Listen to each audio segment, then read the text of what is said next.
Hey, Tony Gasson here. Now, going into us a little series where, because of everything that's going on in the media, and if you realize two of the biggest things that happened here recently was involving two young ladies that were 19 years old.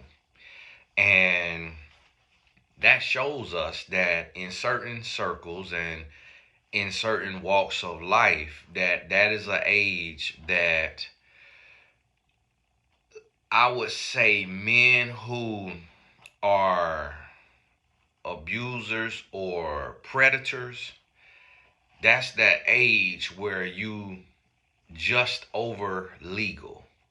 So you become legal at 18, which in some states the age of consent is 16, because I remember having a family member who was 16 and was dealing with a 20-year-old, and we tried to get the 20-year-old in trouble, and the police said there's nothing we can do because 16 is the age of consent.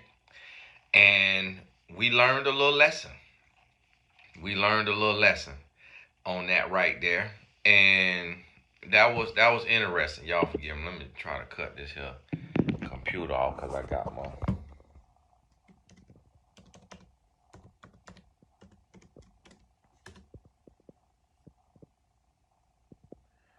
got my phone sitting on my laptop just so it could stand up straight.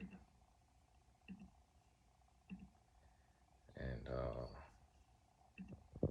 had a text message come in, and my computer did one of them little static things that they be doing on the old TVs. I'm like, hold on now, radio frequencies. And so that's that age of just over legal, to where those men who are in their, I don't know, 40s or 50s could feel comfortable about what they're doing. But what I want you to realize is this type of dynamic will happen with women who earn, I would say, way less than a man, women who have a certain job title and a man has a much higher job title. I remember I had a client who works in Hollywood, and she was in the industry, and she said that there was a particular person who, if you wanted to be the lead lady in their movie, you had to sleep with him.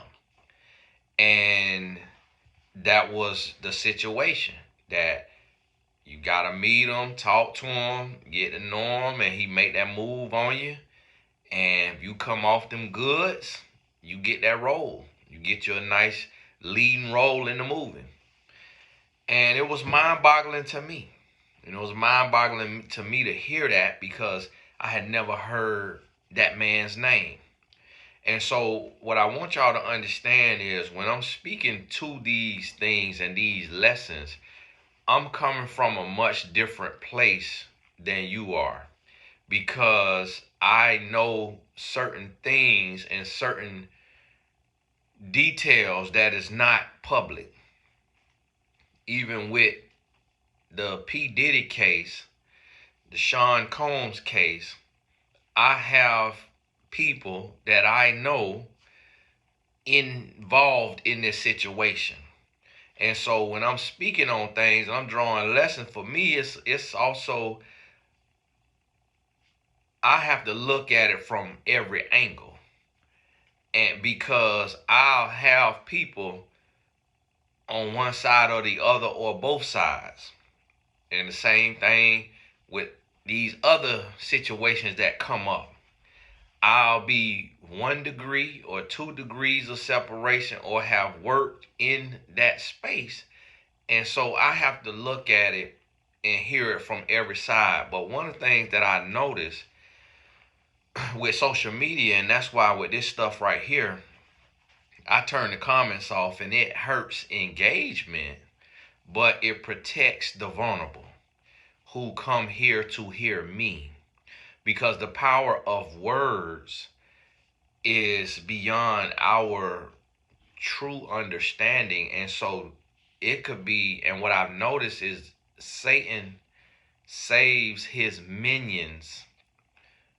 He keeps them up until 1 o'clock, 2 o'clock in the morning, and they come in the comments and spew from their pain, from their brokenness, from their jadedness, from their whatever. And then those who are trying to be objective and trying to grow and heal get sidetracked, get confused by people speaking from their pain. So in this situation, your preparation is your preparation. Your healing is your healing. So what you want to do is, if you've been hurt before, you have to evaluate that pain. You got to look at the relationship, and instead of doing what society, which is ran by Satan, a lot of people don't pay attention to that in the Bible, of that Satan is the prince of the air, and that he was given dominion on earth, meaning that he can run earth, he can do what he want to do. And we call Christ into our life, we accept Christ in our life, and then we are protected, and we have a hedge of protection, and we are blessed and favored, the children of God. But Satan is able to move about down here, and a lot of people miss that in the Bible. And so what the adversary wants you to do is to go into victimhood and to remain a innocent, powerless victim. And you'll hear people talk about the cycles of abuse, and that is beyond understanding completely. We have People have studied it and written on it. Nobody will ever fully understand it, the cycles of abuse, because that is dark spiritually. That is of Satan. Abuse is of Satan. And that is spirits and principalities that your textbook in school would never be able to fully understand that level of warfare. But just like the Holy Bible says, wherever there is temptation, wherever we find trouble, pain, God is a deliverer. God will show up on your behalf and give you the strength that you need, the courage that you need to see the plot of the enemy, to see the plan. And this is where a lot of therapists and a lot of clinicians go wrong, is they can't, unless they're a Christian therapist, they can't bring in faith. And that's where a lot of people fail, is we trying to understand the things of the spirit in the natural. And that right there will never go right. So you got to understand this spiritual warfare. And you have to understand that there will be times and there will be seasons, there will be moments to where when you recognize that the person you're with is a predator or an abuser, you will see windows of escape. Now, you won't be able to escape if you're not walking with God. If you're not reading your Bible, praying, supping with the Lord, spending time with the Lord, you won't see the ploys and the plots and the plans of the abuser. You will be lured in the same way we see with like Cassie and like the other young lady who was dealing with the other celebrity man, Shannon Sharp. The same way with the young lady, Hallie, with the guy, DDG, and now she is, telling her story of him putting hands on her and being abusive verbally, physically. But it's like, think about it. These women in those situations, which I'm not really counting the Shannon Sharp woman, but again, what is she doing? She's on OnlyFans. She's not living for God. Now Halle Bailey, I'm not sure how she living and what she got going on. When Cassie tell her story, God was nowhere in her life, in her mix. And she talk about, getting into that lifestyle and the drugs and all of that. And here's the thing. When you are going through spiritual warfare, you're not going to be in it every second of the day and every day of the week. There's periods of rest, there's periods of time, but you got to then have what you need in you to be able to escape, to be able to activate in those times. But if we go into just completely lying down and saying, hey, I got to go through this because I'm ignorant to the facts and the lessons, and this is the cycle of abuse that I gotta go through. And that's where the labels and this terminology could become very dangerous to people without understanding. And that's what a lot of people don't understand when you just spewing this stuff and you just, we gotta understand the cycles of abuse and just like, it's impossible to leave. It's so hard to leave. And what's understood does not need to be explained. We already understand that. We understand what it is. But what we got to understand is that you're going to have to realize that the next person's grace, that just because Cassie lived and was with Sean for 10 plus years does not mean you will live if you risk it and you stay with an abuser for 10 plus years. And that's where we have to be able to say, hey, she could not leave, but I am about to go in the name of Jesus. She went through that so that I would not have to go through that. And that's how you have to take the stuff you see in your life, because it don't have to be in celebrity and in the medium. It could be in your friend relationship. You got to get a lesson. Regardless of how sorry you feel for somebody, regardless of the cycles of abuse, regardless of all the terminology, you got to get a lesson. And you have to say, if it's meant to be, it's up to me with the God in me. And I got to go. And you will see that window. You will see that opportunity. There'll be periods of times where you break up. That's your moment to really feel your spirit and really fuel your mind to say, oh, let me take this opportunity where destiny has separated us, and let me pack my things and go. If I got to read my Bible for 8 hours a day, if I got to go to church every day, if I got to pray for 5 hours a day, whatever I got to do to muster up, whatever I need to leave, I got to go. And you will get there by sitting down and identifying red flags, yelling, cursing, control, jealousy, play violence. So it'll start with a pinch. It'll start with just a little hush. It don't even hurt, but it's just like it's like that little electric shock that they give a dog when the dog crossed the line or whatever. That's how it'll start, just like that. You got to identify that and write it down for yourself. Because what's yours might not be the same for somebody else, because you might be dealing with a different type of abuser who use finances, or just use words, or just use looks, or just use silent treatments, or just use his mom or his friend is different forms of abuse and different strategies and methods of abuse.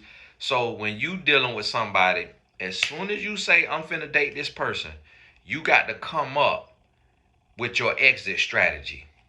You got to come up with your red flag identifier and then your exit strategies. You got to identify your allies and you got to identify your foes. His mama might be a foe. Your ally may be your best friend or your mama. So you got to have somebody you can call that's going to know everything about your relationship, but show none of it. Never change their energy around your person, but they there for accountability. So that if things go awry, you got a voice that you're going to listen to, and you know and you trust them, and they not jealous of you. They ain't trying to hate on your relationship. They in your corner. You choose that one person and you lean on them and you run stuff by them. Stuff that raise a red flag. Hold on, I don't like the way this feel. I don't like the way that feel. And so that way you don't get too deep in.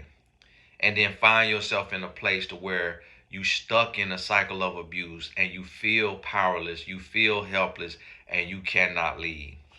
So when we on this right here, for one, YouTube don't even like these kind of topics because it ain't a lot of advertisers they could find.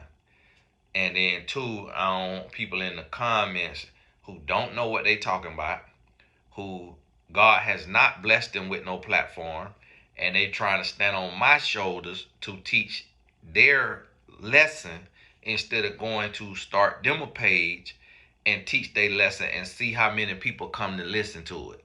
And so if God has called you to teach on something, let this comment silence be your propeller that propel you into your greatness and into your level, so you could teach from your mindset, because we all gonna teach it differently.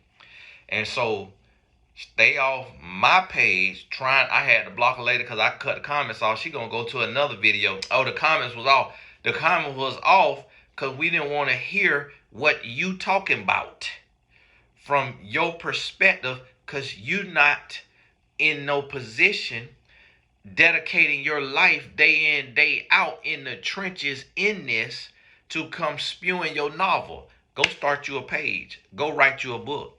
I have published 18 books in the space of love and relationships. Probably one of them, well, a couple of them is business books. So I'm dedicated to this work. I'm in the trenches in a very intricate way every single day. So when I share something with you, it ain't just something I'm pulling out my behind. I'm in the cycle of abuse with people every single day. I'm dealing with it. And even in that, what the Lord has told me is that the God in you is greater than the devil in your abuser. And you can't get stuck in terminology and feeling helpless and powerless when God has all power. And when you have all power through Christ who strengthens you, you can do all things. So instead of wallowing and looking at people that, oh, well, you can't leave under that, and we that's just so powerful. What the devil does is so strong. We just bound, and we got to be stuck in it for 10 plus years like Cassie was, and we got to go to and do all the freak offs and do all the drugs because she did it. And because the cycle of abuse, the work of Satan so strong that we are rendered powerless and we cannot leave. So we don't need to talk about, what she could have did and all of that right there. It ain't about Cassie. It ain't about Halle Bailey. It's about the other people who getting ready to go through what they done already suffered from. That's who we here to save. That's who we here to help. So get out of your pain and your trauma and your feelings and trying to lash out on Sean Combs for what your ex abuser did to you, and start to dive in and do your work. Look at where you seen where you made the wrong choice and where you could have left or you should have left, shoulda, coulda, woulda. And so that when it happens again, you say, oh, this the window that I taught myself about when I did my analysis of my last relationship. That's the point of this. Not to wallow in victimhood, but to become a victor. Not to hide in labels and terminology to excuse and remove all power from yourself, because that's why victims get victimized over and over and over, because we don't take the time to get new knowledge. We get a pacifier and we get band-aids and everybody just do all of this right here instead of saying, okay, what can we learn from this and how can we prepare?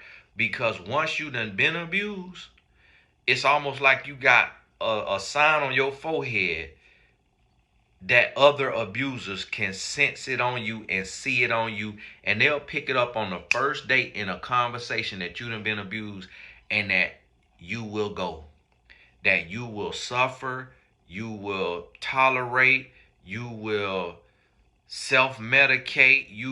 They can pick it up in the first conversation. If you haven't gotten new knowledge, new power, new strength, new education is what I'm talking about, to prepare yourself so you they can tell in that first conversation, oh, she ain't playing like, okay, she knows some things. Okay, she done learned some things. Yeah. I'm finna call her jaded. I'm finna call her insecure. I'm finna call her this to see if this will work and see what she do. Boop, boop. When he get folded up like a pretzel, like, oh wow, she ain't falling for that. Okay, all right. Check please. Just like that. And you ain't even being mean. You ain't getting loud. You ain't cussing. You just you know what you know because you took the time to analyze. So that's my job over here. What I got to do, and I got to be obedient to God. I got to be obedient to God, no matter how painful it is, no matter who wanna be in their feelings and wallowing and all. I got to do what God tell me to do, and that's what one thing I want y'all to understand is, like, that's how you know. It's a lot of guys that they call me a simp, and they think that I say everything that women want to hear. No, it's a lot of stuff I say women don't want to hear. It's a lot of stuff I say. A lot of women call me misogynistic and all of this. My wife is out with her sisters at the mall shopping, but I'm a misogynist. I'm a misogynist. I've been married 18 years. You go on Cherie Page and see her glowing from here to Saturn, but I'm a misogynist. I'm insensitive. My wife, my mama, my sister all got a story that'll make you throw up in your mouth. But I'm insensitive. And I'm living right here in it, right here with it, dealing with it every single day. But this is the difference between a man and a woman. We don't look at things the same way. And that's why God elevates some of us to speak. For those who are willing to hear. For those who are getting out your feelings, getting out your pain, and coming for restoration, and understanding that that process ain't going to be easy. That process ain't going to be no pacifier. That process ain't going to be comfortable. When you see God take anybody through a process, it ain't never been therapy. It ain't never been sitting down and being pacified. Job learned the hard way. Saul learned the hard way. Moses learned the hard way. Jesus went out when he was crucified. He didn't get to sit down and talk to no therapist. So you got to understand that when God do things, you got to utilize coaching and therapy for your advantage, but you can't get caught up wallowing in your pain and wallowing in those things and feeling sorry for yourself, because the adversary does not care. The adversary comes to steal, to kill, and destroy. And if you don't look at where you can accept accountability and say, hey, the next time this first thing happen, I'm gone. I ain't waiting for this happen, and then I'm wrapped up and I'm in the cycle of abuse and I can't leave. I'm not waiting for all that. You yell at me, I'm gone. You curse at me, I'm gone. You thump me in my ear, I'm gone. Because all of those things are precursors for that high level of abuse. And that's what you got to realize and understand. But hey, this Tony Gaston. God bless you. All the important links is in the description. Woke up this morning, and this after I had to teach tough lessons the last few days. Woke up this morning and had an email, and it's from a organization and said, hey, one of our fund owners or fund members would like to make a donation to Tony Gaskins Family Foundation Incorporated. And to me, that was God saying, well done, my good and faithful servant. Keep speaking the uncomfortable truth. Because it ain't about the people who get mad and in their feelings and want you to talk a certain way and for you to express things a certain way. I didn't call them, I call you. And you ain't for everybody. Everybody not gonna like it. Everybody not gonna appreciate it. Everybody not gonna get it. And so that's why the thing is, and that's why I cut off the comments, because I don't care about the people who come to say, Tony, I get it, I agree. I don't need the praise and the applause either. This about the work of God, because I am in the trenches every day. While you watching a video and in the comments, when I get off of here, I got to go back in the trenches. I'm on the phone with women being abused right now, who boo-hoo crying, who in the cycle of abuse, who going through it. I understand it just as good as anybody in the world because I'm in it every single day. But just because I speak from a high level and I don't explain what already should be understood, don't assume that I don't understand what the cycles of abuse are and what a woman who is being abused is going through. I understand it all too well. But that don't save us from having to make a decision and make a choice and be able to get what we need to leave. And because it's more women than I can count have come to me in tears and say, Tony, your message saved and changed my life. Not the naysayer in the comments and the people who is mad in the comments because I ain't deliver it the way they wanted to be delivered, but the people who was able to leave an abusive relationship because they stopped feeling sorry for themselves and stopped feeling like they got to keep going through and going through and going through. And they say, I'm finna bet on me. I'm finna take a chance on me and I'm leaving. Whatever I got to give up, whatever I got to lose, whoever I got to cut off, whatever I got to go through, I'm finna save me. And they leave. That's who I'm here for. And if you not here for that, shut up. And you could unsubscribe and leave, because we doing the work of the Lord over here. Point blank period, whether you like it or not, the work going forward. And I am the one person online that could be as real and as raw as need to be, because I ain't got no sponsors. I ain't got to worry about no advertisers. I ain't got to worry about sucking up to no women. I ain't got to worry about sucking up to no men. I work for God. So if you get mad, scratch your booty and get glad. And the only thing I'm ever going to do is explain it more thoroughly. And what you also got to realize is when I'm doing my videos, a lot of times I'm doing my videos while I'm driving. So I'm not going to hit every single point. I'm not going to be able to go into every crevice and everything, because I have to do this in my free time. I'm not a full-time YouTuber. I don't get to just do this. I got 15 companies. So it's a lot that I got to do in a day. So this is my free time. So I don't always have the time to have a bunch of notes and all of that right there. But for those that is for, they gonna hear it. And if you don't understand it, that means it's not for you. What you don't understand, that means it ain't for you in the season of life that you in. So shut up and be quiet and don't disrupt the person that is for. Because it's a method. It is a meaning to the method. And it's a reason for the season. Hey, this Tony Gaskins. Like I said, all the important links is in the description. If you want to join the insurance agency, add that to your resume. If you need life insurance, the link is there. For my supporters of the Tony Gaston Family Foundation Incorporated, thank you so very much. I need you. We got about 4, 5 more trips. We just had a successful one, and the boys went 4-0. That may not always happen, but this one we had us a good one, and we went 4-0.